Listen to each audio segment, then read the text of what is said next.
Hi, this is Kathy from Gadget Stop 321, and in today's video, I'm going to be taking a look at Wearingeul Jane Eyre. I'll be doing writing samples on 52 GSM Tomoe River paper using a variety of pens and nib sizes, ranging from a Pilot Extra Fine to a 1.5 stub nib. I'll take a look at writing samples that I did on other types of paper. I'll compare Wearingeul Jane Eyre to similar inks from my collection. And finally, I'll take a look at the results of my water resistance test. I'm going to begin with a Pilot Cocoono. It has an extra fine stainless steel nib.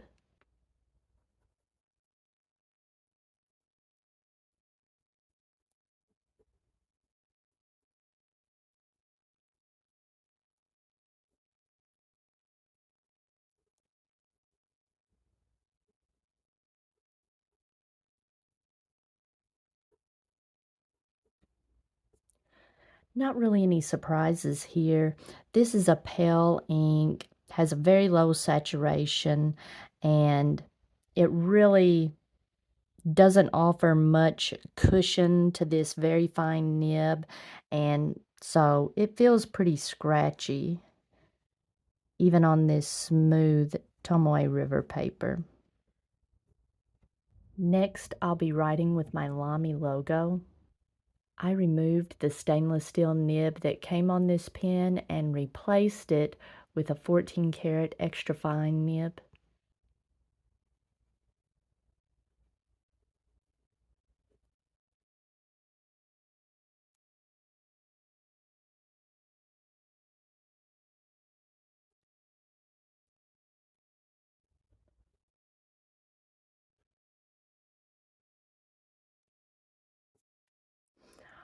On this smooth Tomoe River paper, and especially with these small grids where I've got very small strokes, this is very pleasant. It's smooth and the ink flow is very nice, even for this low saturation ink. Very pleasant. Now, I would say if I were writing larger, like if I had a larger ruling, it might be a little more difficult for the ink flow to keep up and to maintain this legibility that you see here. But like I said, for this small grid and on this smooth paper, this is very nice. Next, I'll be writing with my Pilot Custom 74. It has a 14 karat fine nib.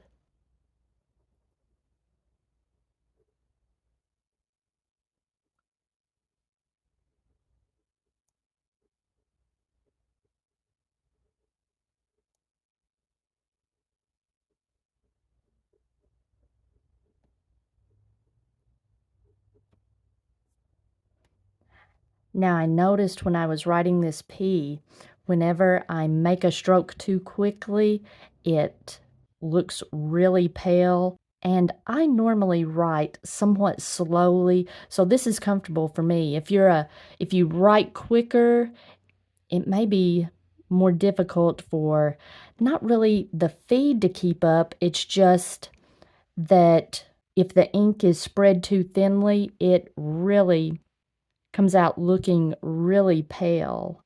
But let me see. This was nice and smooth and looked nice. Now, the legibility of the logo, I like it a bit more, but this is nice also. I have to say, I don't think this would be suited for larger writing, but in a Hobonichi where the grids are small and you've got really nice paper, this is really nice, very pleasant. Next, I've got my Caveco AlSport. I'll be using my 14 karat fine nib.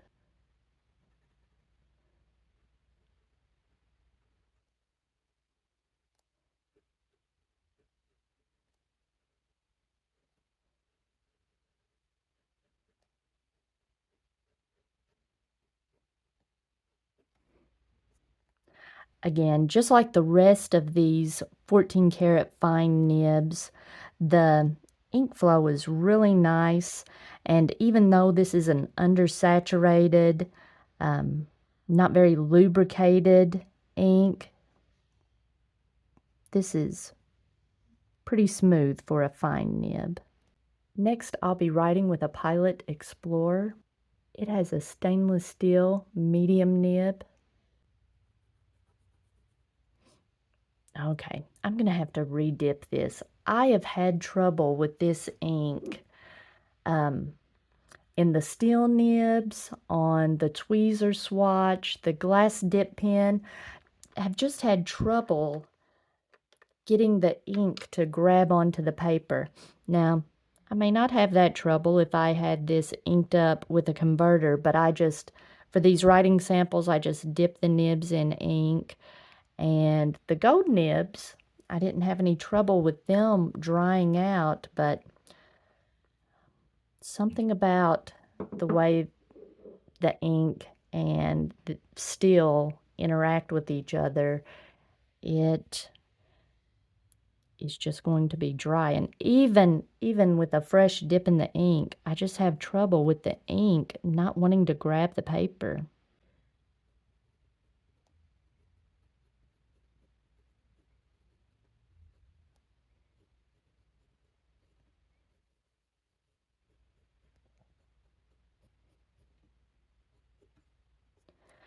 And the only way I can describe this is just dry. I feel like I have to press down harder. And really, you don't have to press down, but not as much ink is being conducted onto the page. I don't have this trouble. I usually don't have this trouble with inks that are more saturated. And it may just be because with an ink that is more saturated, you feel like more ink is making it onto the paper than really is because the ink is more opaque. But with the ink looking more pale like this, it just makes me want to press harder to get more ink onto the page. But even pressing harder, you just don't get as much ink on the page as you do with the gold nibs. Next, I've got a Sailor 1911. It has a 14 karat medium nib.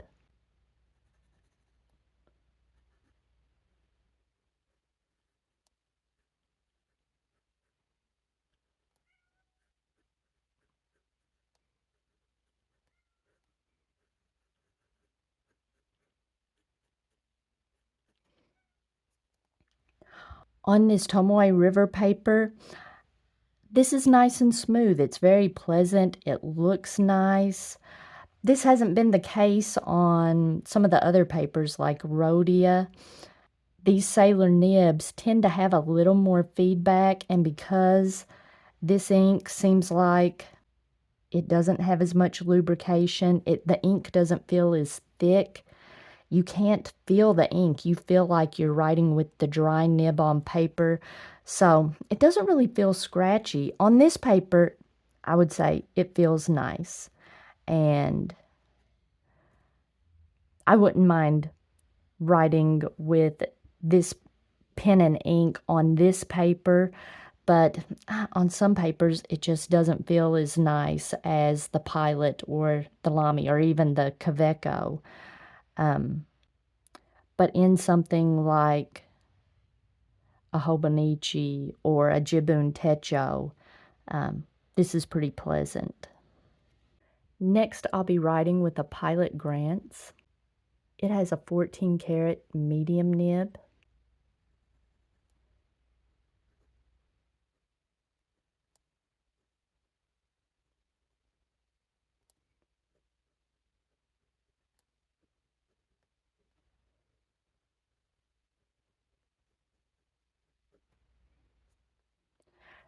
This has been my favorite pen to write with overall. This 14 karat medium nib puts down a good amount of ink, and if I have to write larger, this medium nib has been my favorite. It's nice and smooth. And I've had a good experience with this particular pen and inks with low saturation. The first ink that I used in this pen, or one of the first inks, was Mont Blanc Swan Illusion, which is a very like pale beige ink, and I just loved it in this nib because it puts down enough ink, and in a small line it's concentrated into a small line, and it just comes across as very legible, and it makes the ink as opaque as you can get it to look, at least in the nibs that I've tried it in. This will probably be my go-to pen for this particular ink. Next, I'll be writing with my Wearingeul 015. I removed the Wearingeul nib and installed a 0.6 stub nib from Nemesign.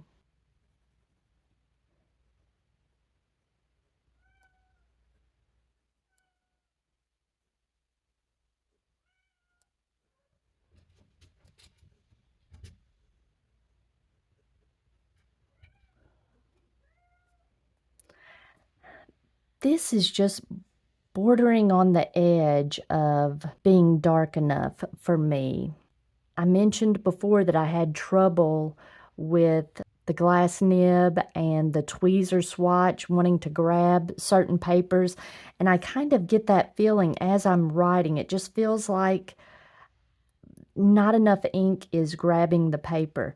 This was nice and smooth, and on this paper it doesn't feel too dry, but on some papers like the Rhodia it just felt a little too dry. Next, I'll be writing with my Pilot Lucina. It has a stainless steel broad nib.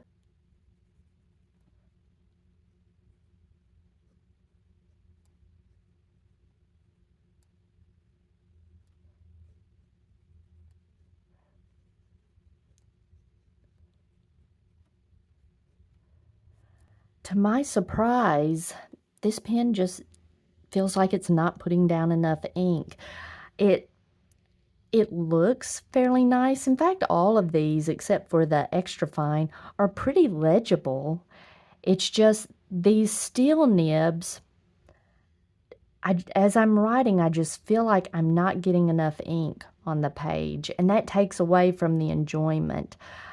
And this one was not quite as smooth. It does feel pretty dry.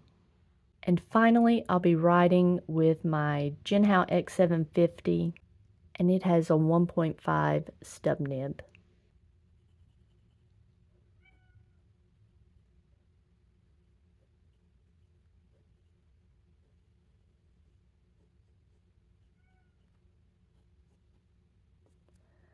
Not bad. It looks nice, but again, it just feels a little dry. It's not that luxurious buttery feeling that I get with most inks.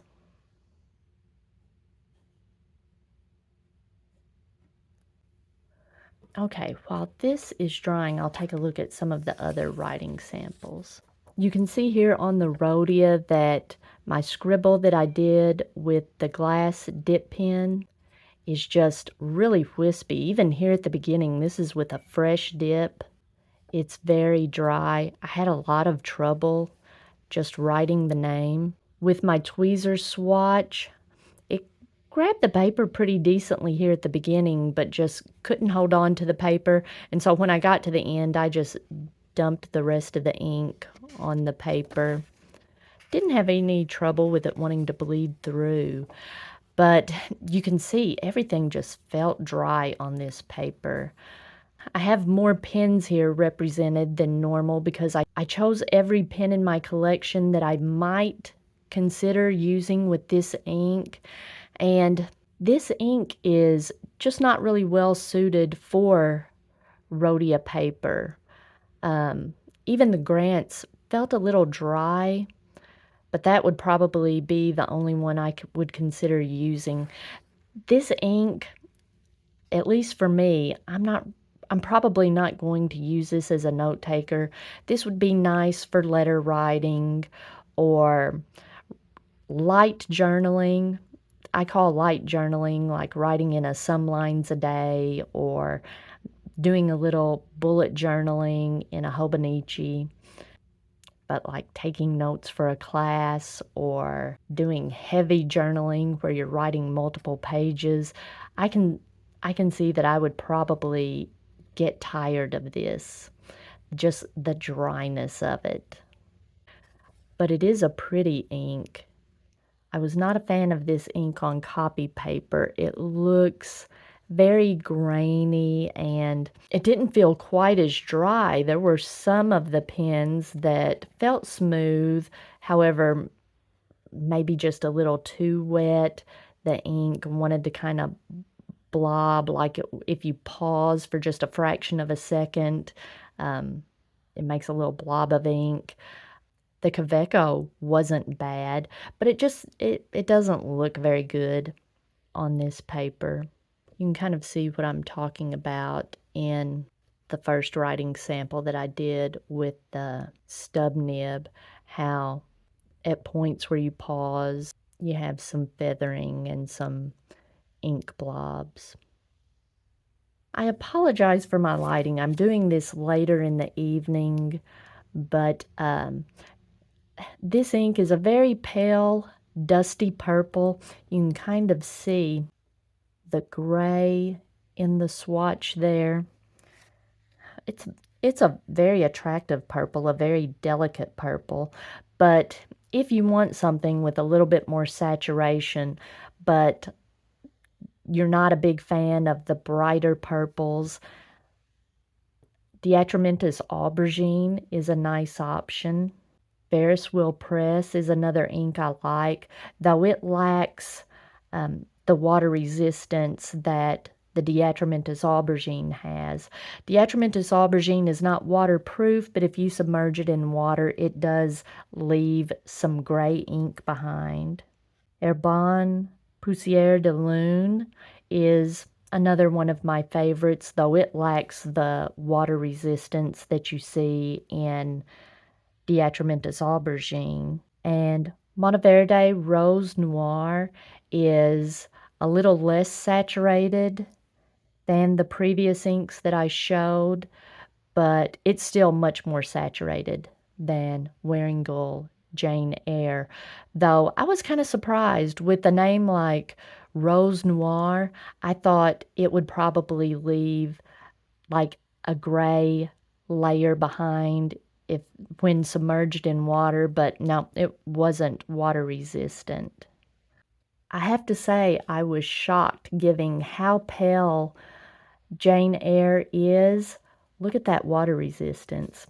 This is Rhodia paper. I did writing samples with all the pens from the previous writing samples, and this has been submerged in water for 10 minutes, and look at that.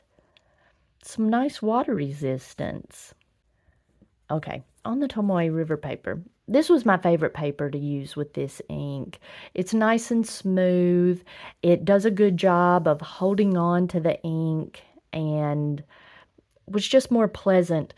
You can see on the first scribble that I did with the glass dip pen how quickly the nib started running dry, and I did have trouble writing with the glass dip pen, though I have to say on the Tomoe River paper it performed better than it did on the other writing samples. The tweezer swatch was nice and crisp on this Tomoe River paper, which is quite a bit different to the other writing samples. The ink had trouble grabbing the Rhodia paper. There's no sheen with this ink, and it does look, the ink looks a little grainy, but there is a slight halo. So this ink does have some character if you have a slightly wider nib. The Sailor was okay. I like the way it looks. It didn't feel quite as nice on the other writing samples, but on this Tomoe River paper, it was pretty nice. This, I got an entire bottle of it because I was buying something, placing an order on Van Ness pens, and I was needing to buy something to get free shipping. So the name is what got me with this ink. And it's an attractive purple ink. I use my pens and ink mostly for note taking, but this is something I will probably use exclusively for journaling, or I mentioned this earlier, writing letters. It just has even a whole page of it. It has a nice, delicate look. It's very attractive. I don't regret buying this. Most inks that have a low saturation like this, I don't enjoy, but this one is just so pretty. And like I mentioned, the name gets me. I have a bottle of Diatramentus Sherlock Holmes, and I recently bought a bottle of Diatramentus Jane Austen. Those Victorian literature names, they get me every time. All right. If you found this video helpful, please give me a thumbs up, and if you'd like to see more videos like this, please subscribe to my channel.